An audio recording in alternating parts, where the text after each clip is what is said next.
Hi guys, तर माझ्यासारखं तुम्हाला देखील पावसाळ्यामध्ये काहीतरी चटपटीत असे खावंसं वाटत असेल गरमागरम, तर हे तुम्ही एकदा नक्की बनवून बघा.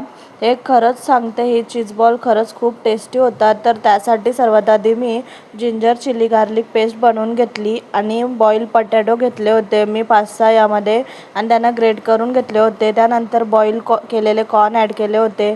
कॅप्सिकम बारीक कट करून यामध्ये ॲड केली होती आणि आपण जी पेस्ट प्रिपेअर करून ठेवली होती जिंजर चिली गार्लिकची, ती यामध्ये ॲड करून सॉल्ट ॲड केलं होतं. कोरिअंडर यामध्ये तुम्ही थोडीशी जास्तच ॲड करा. हे कटलेट तुम्ही बनवून 1 वीक तुम्ही हे कटलेट स्टोर करून ठेवू शकता फ्रीझरमध्ये. एकदा हे कटलेट तुम्ही ट्राय करा आणि जेव्हा तुम्हाला म्हणजे खायचं वाटत असेल तेव्हा तुम्ही यांना फ्रीझरमध्ये मधून लगेच काढून तुम्ही हाय टू मीडियम फ्लेमवर याला फ्राय करून घेऊ शकता.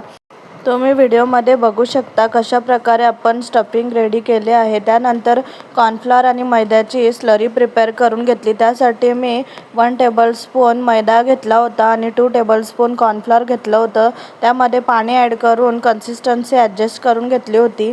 त्यानंतर ब्रेडच्या स्लाईस मी कट करून स्लाईस त्या मिक्सरमध्ये ग्राइंड करून घेतलं होतं आणि त्याचं ब्रेड क्रम्स बनवले होते. ब्रेड क्रम्स रेडी झाल्यानंतर आपण जे ब्रेड आहेत त्याला पाण्यामध्ये सोक करून लगेच तो स्टफिंग आहे ती यामध्ये भरायचे आहे. आणि चीज मी थोडं माझ्याकडे होतं तर ते ॲड केलं होतं. चीज ऑप्शनल आहे, तुमच्याकडे असेल तर तुम्ही ॲड केला, नाही केलं तरी चालेल. तर अशा प्रकारे तुम्ही सर्व कटलेट बनवून घ्या. मी व्हिडिओमध्ये बघू शकता कशा प्रकारे बनवत आहे ते. आणि तुम्ही ते लगेच कॉर्नफ्लॉवर आणि मैद्याची स्लरी बनवून घेतली होती, त्यामध्ये त्यांना डीप करून ब्रेड क्रम्समध्ये कोट करून घ्यायचं आहे, जेणेकरून त्यातली जी स्टफिंग आहे ती बाहेर येणार नाही. तुम्ही व्हिडिओमध्ये बघू शकता मी कशा प्रकारे त्यांना चांगलं असं ब्रेड क्रम्समध्ये कोट करून घेतले होते.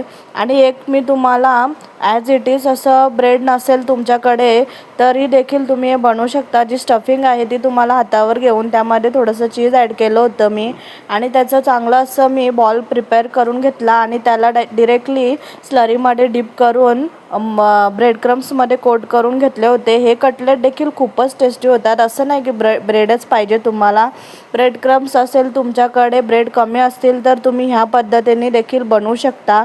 मी दोन्ही पद्धतीने बनवले आहेत आणि तुम्हाला दाखवलेसुद्धा आहेत. जे लॉंगवाले आहेत त्यांना मी ब्रेडच्या साह्याने बनवले आहेत आणि जे गोलवाले बॉल्स आहेत ते मी स्टफिंगच भरून बनवले आहेत. हे कटलेट तुम्ही एकदा नक्की बनवून बघा, खूपच टेस्टी होतात.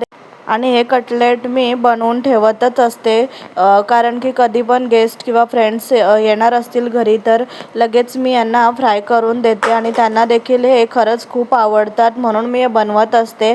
आणि तीच रेसिपी मी तुमच्यासोबत देखील शेअर केली आहे. एकदा हे कटलेट तुम्ही नक्की ट्राय करा आणि कसे झाले आहेत हे तुम्ही मला कमेंट सेक्शनमध्ये सांगा. तर आजच्यासाठी एवढंच. Okay, bye guys, see you soon next vlog.